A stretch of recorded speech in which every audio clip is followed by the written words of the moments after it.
at the goal line. Well, just a nice job. They got a whole bunch of guys lined up, receivers. They all split. That's supposed to take the linebackers out of there, create a little opening, but the O-line do a great job. Chad Folk, the center, at the point of attack, just a nice job of keeping Kevin Johnson in the backfield and scores with his man. And as a result, Ryan Terry gets a nice touchdown. The return now on the kickoff. It's Kelvin Anderson bowling his way over the 40-yard line, and good field position for the Stampeders. Another look at the strong man, Chad Folk, who benches 570 pounds. Well, benches 570 pounds and just does a nice job. I mean, you got to create a seam. That's all you have to do on the goal line. We're not asking to score with your man, but if you can score with your man, which means that you put your defender in the end zone with the ball carrier, you know what? That's a bonus mark for you tomorrow when the offensive line coach grades your film. So some confidence for the Argo offense as Calgary goes to work here. Dickinson at his own 43, hand off to Kelvin Anderson. Lots of room, and Chris, this is the same kind of play that Robert Drummond ran to success last week with BC. Let's go down to Tom Harrington.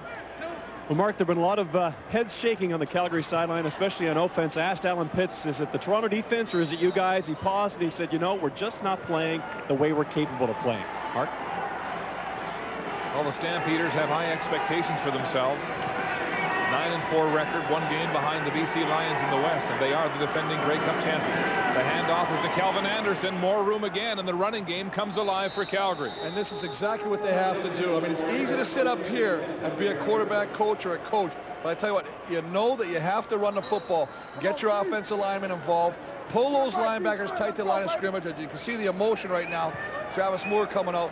Looks like an eye gouge or something. Aubrey Cummings coming back in, but the nicest thing now is you'll open it up for your receivers running routes. I still think you got to stretch this defense a little bit. Get Alan Pitts involved, get Travis Moore involved, get your wideouts involved. Dwayne Ford out of the game at fullback. Andre Arlane, number 82, in as the Stampeders load up on receivers. 5 receivers. Kelvin Anderson, who doubles as a receiver in the backfield. He'll get the handoff again. Calgary showing pass, but they'll run for 5 yards. And as I just mentioned, Chris, Robert Drummond had a field day last week with the same kind of play. Well, it's just deep handoffs. They give the ball a little bit and let him, because of his great athletic ability, find the place to go with the football. He can cuts on a dime, he finds openings, and the thing about him is he's always keeping his legs going. He'll change direction, he'll come back, make people miss him. You've got to wrap him up. This play is here. He scores a touchdown, and Robert Drummond did it all for the BC Lions last week. Anderson with 23 yards in the first half. He already has 39 here early in the second. Lots of time. Flag on the play. Dickinson has the ball batted down, and then he's dropped by Demetrius Maxey. Well, I believe they're going to call Jamie Crysdale, number 67, for holding on Fred Perry. They went down in a heap, and the flag came right out after that, and that's usually a good indication. Holding, Calgary number 50, penalties decline. It's third down. Well, I apologize to Jamie, his partner in crime, Jay McNeil, and of course they're very frustrated. They want to make sure things go, and that's Jay right there. He's just looking for somebody to help right there, and as you can see, takes him down. And I don't know about that call, to tell you the truth. That's not a hold. A lot of times the line judge sees the guy go down and says that's a holding penalty. That was just a good punch by Jay McNeil, and Jay, I'm going to stick up for you on that one, buddy. That was a bad call. Both linemen stick together, it seems. Here's the punt. Martino hesitates for a minute, then angles a spiral to the corner to Adrian Smith. And it goes out inside the goal line for a single. So Calgary claws one back, but they're down by 12. Thanks for the toe. What's wrong with it this time? Jay Barker ready to go back to work after engineering the game's first touchdown. Chris, there were 3 key plays, all involving Ryan Terry. Well, I tell you, that nice handoff right here. He gets a great opening by Dave Mudge, and Steve Salter turns it up for a nice thing. Then has this is presence of mind to throw the football. Know where the line of scrimmage is, sees it again, finds Ryan Terry out in the flats. He does what he does best, takes out there, and why not cap it off? Ryan Terry takes it in for a nice 1-yard plunge to give him a touchdown, but more importantly, to break those red zone woes. The anatomy of the Argos' first touchdown drive, and indeed the red zone jinx finally snapped by this Argo team. Ryan Terry figuring prominently in the Argo offense here in the second half. 50 of those yards on the last drive counted by him. 6 receiver set blitz. Pitch pass. Daryl Mitchell makes a move. Free. First down and lots of territory. Daryl Mitchell across center field and finally hit by William Hampton.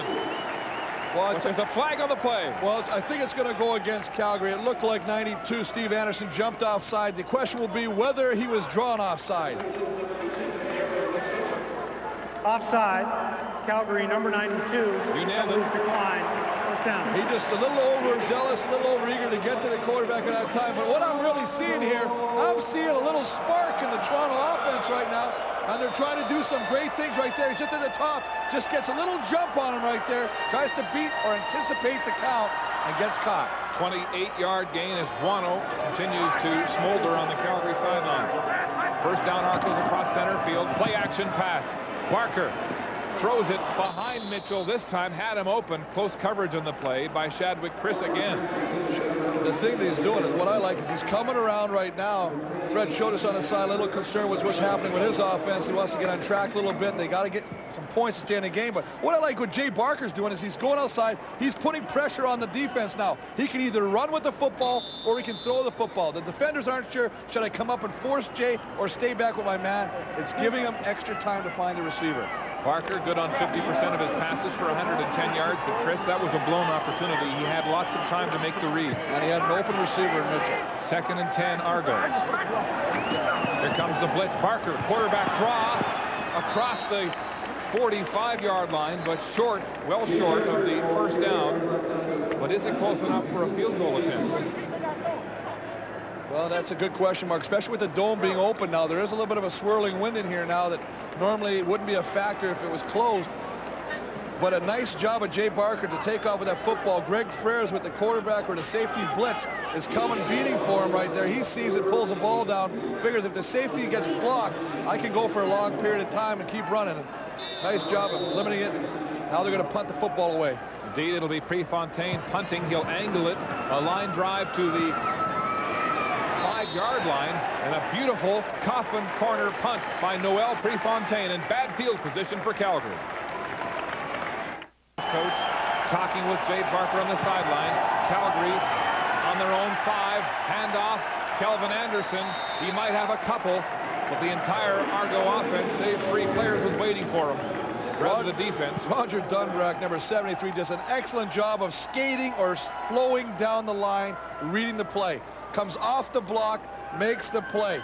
This is what you teach your linemen. Watch 73 right here, following the play, and he runs into, lets them take him right into the running back. Nice job of Dunbrack reading that and making the play. Dunbrack, the sophomore out of Western. Now the Argo fans beginning to raise the level. Dickinson in trouble, will run. 2-string tackle on the play, and he'll be short of the first down. What I'm seeing here is a #1 offense in the Canadian Football League playing back on their heels and catching and not delivering. Everybody's coming after him. They're not giving him any field of vision. They're running into him. He's got to pull the ball down. He can't get any looks to see where he can throw the football. Very, very frustrating if you're back there as a quarterback.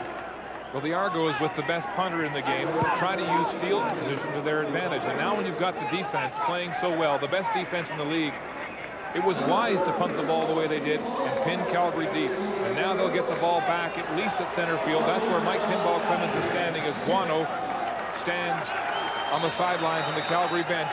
He was visibly upset at halftime with the performance of his offense. Beat him up front, beat him up front. Beat him. Pinball at the Calgary 50 across the 45, makes a move, tries to get outside, and then Darryl Hall grabs him and stops him in his tracks.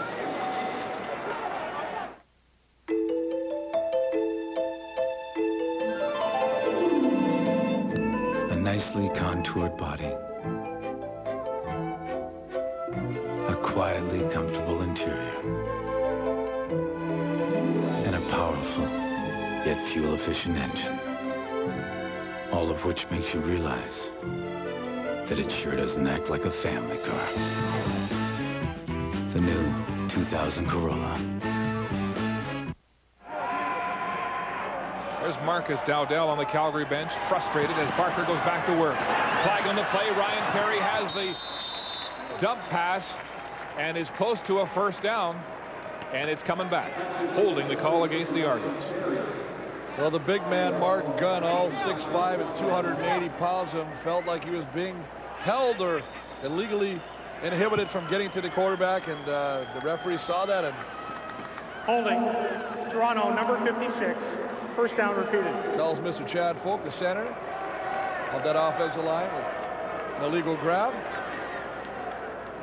So it'll be first down and 20 as the ball moves back to the Calgary 54. We'd like to know who you think is the top Canadian football player of all time. Is it Russ Jackson? Is it Tony Gabriel? Is it Glenn Weir? Is it Chris Walby?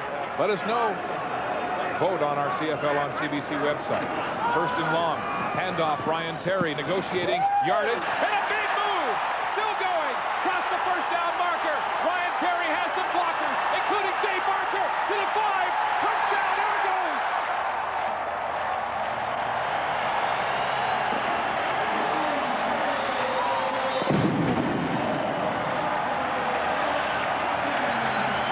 A first and 20 situation. Handoff to Ryan Terry, and he rumbles 54 yards for the touchdown. And one of the lead blockers, the quarterback, Jay Barker. Hey, I tell you what, God bless the running game. You gotta love it sitting up here. What a beautiful job of giving Ryan Terry the football. The offensive line allows him to break through the first line of defense, and he does the rest. And as you say, he goes downfield and picks up an entourage of blocking, and led by none other than Jay Barker. And I tell you what, if you want to see excitement, the Toronto Argonauts, they are happy right now. The convert from Giancola is good. And with 1:54 to play in the third quarter, the Argos now put a stranglehold on the Stampeders. Another look at that 54-yard run. Well, just a great hole at the point of attack, and he does the rest. Look at this. I mean, he's got a bad ankle. He was talking about the fact that Antonio Armstrong last week had twisted it. Didn't know if he could cut that well. But look at down here. Look at the guys blocking. Jay Barker, Paul Mazzotti, all walking him into the end zone. That's what team is about. That makes chemistry. They're going to watch that play tomorrow 100 times when they view this film, and they're going to enjoy it. Look at I mean, the cuts are phenomenal, right? He's got people turning around left and right. William Hampton, he's got to go back, pick up his shoe. Jackie Kellogg's not going to catch him. And I tell you, the rest is history. And his second touchdown of the game for Ryan Terry, who came in today's game with 0 on the year. And how about these numbers, Chris? 3 carries for 75 yards in the second half.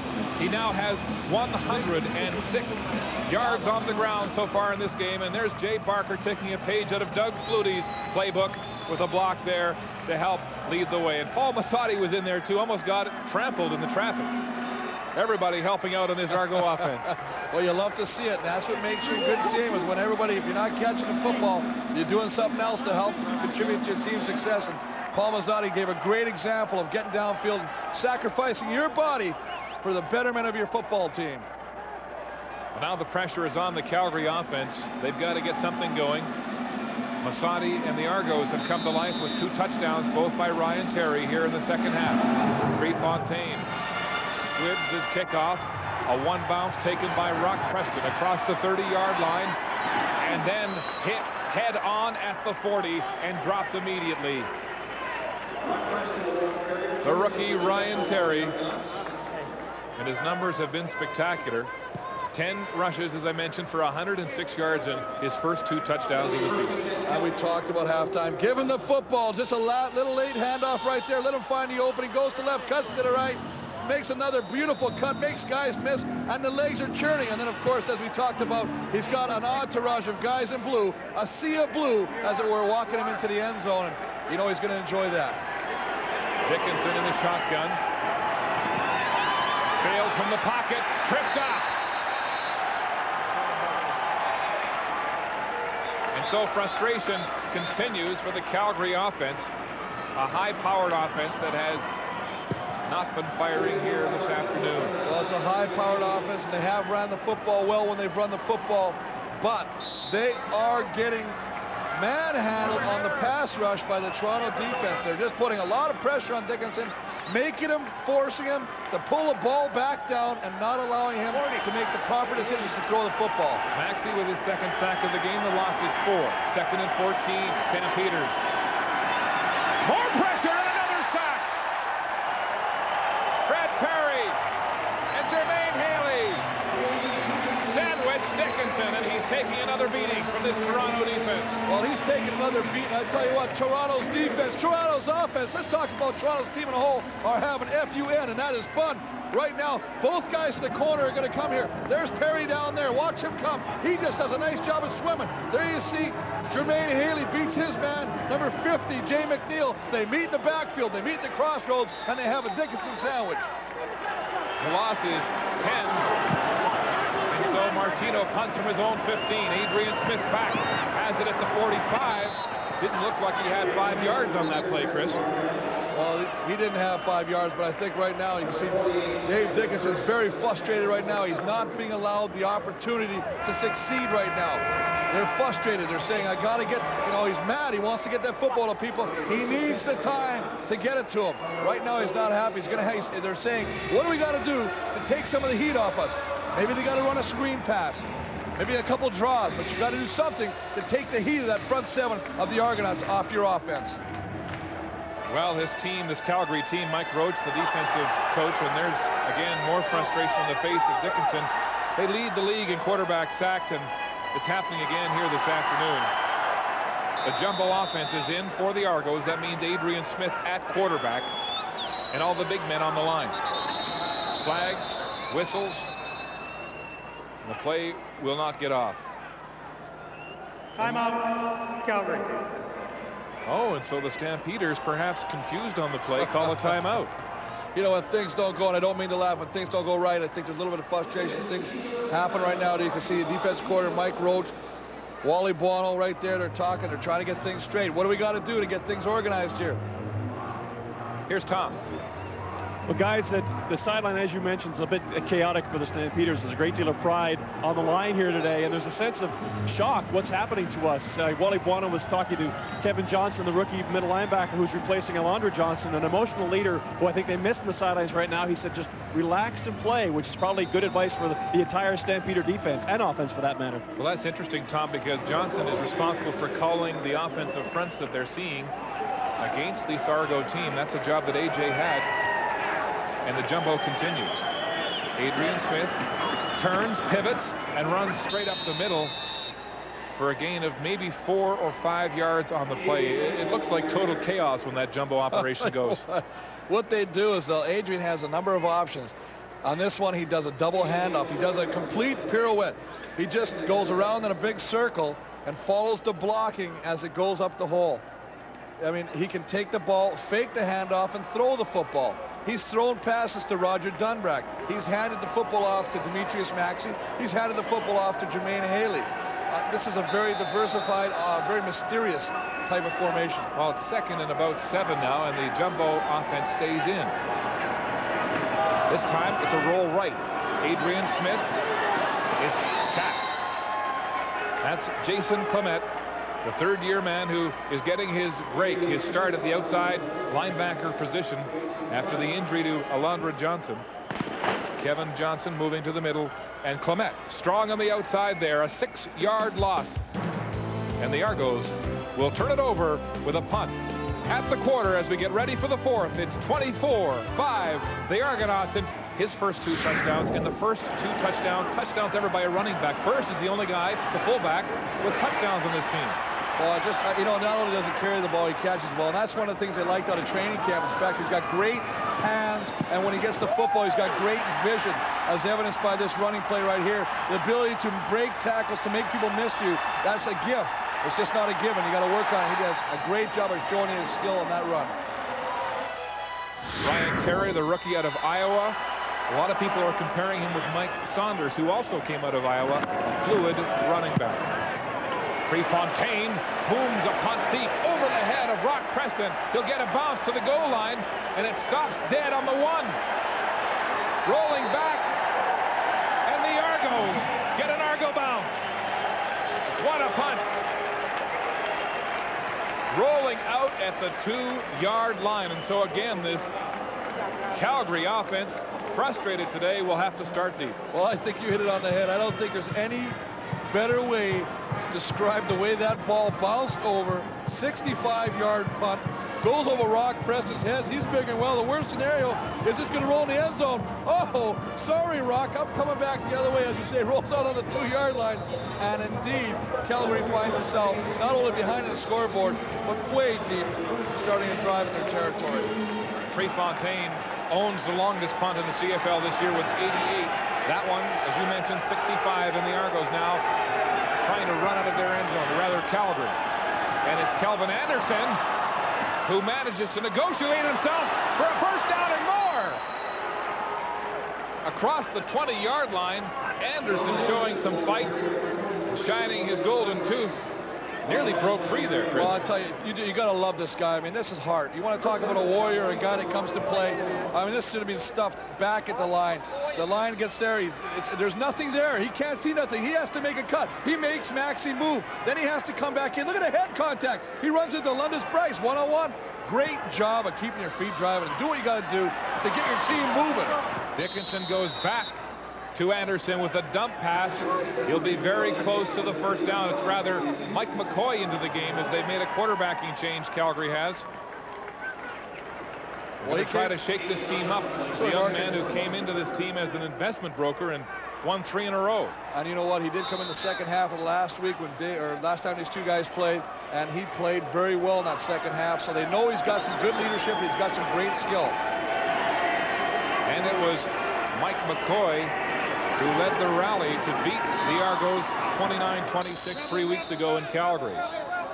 Anderson rumbling again, beginning to find his footing, and another first down for Calgary. So they're digging themselves out, starting on their own 2. Mike McCoy's numbers have been superb for a guy who's never played in the Canadian Football League. 5 touchdowns against 1 interception. And I think that's the biggest kudos to the guy that he's never played in the CFL. A lot of quarterbacks come up in the States. You have to get used to that extra guy, that 12th man, as it were, and they have a real hard time adjusting to it. He's found success with it. All right, he'll have the fourth quarter to try to bring Calgary back. Complete to Rock Preston, right at the line of scrimmage. And the Argos fill immediately to bring him down for little or no gain. Well, they fill immediately, but the biggest thing about Coach Jim Barker's defense and Gary Echeverry, who's the defensive coordinator, is their team speed. They've got phenomenal team speed. There's nobody there all of a sudden. There's 1 guy, 2 guys, 3 guys, 4 guys. The whole team comes over. They're taught. They do drills in practice. They'll throw the ball, and they all have to run there and tag it. That's evidence on that play.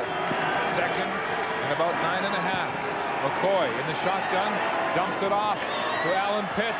Pitts dives for the first down marker, and this will be close. So it looks like they're going to mark him back, Chris, about 2 yards from where the ball is. That's an interesting mark, and I don't think he's very happy about that mark because he kind of caught the football and dove to try and get to the first down marker. Interesting decision here by Wally Buono. Do we go for it? Because we got to get some life now in the fourth quarter here. Just a little dump pass to Alan Pitts. We haven't called his name much today, but I think you got to start getting the football to this guy because he is a man that will make things happen for you. Third down gamble for the Stampeders. Third and about 2 at their own 46. Dwayne Ford into the game. Whistled down. Flags on the play. And they may have used too much time on the clock. Time count. Calgary, number 19. Third down. Well, that's where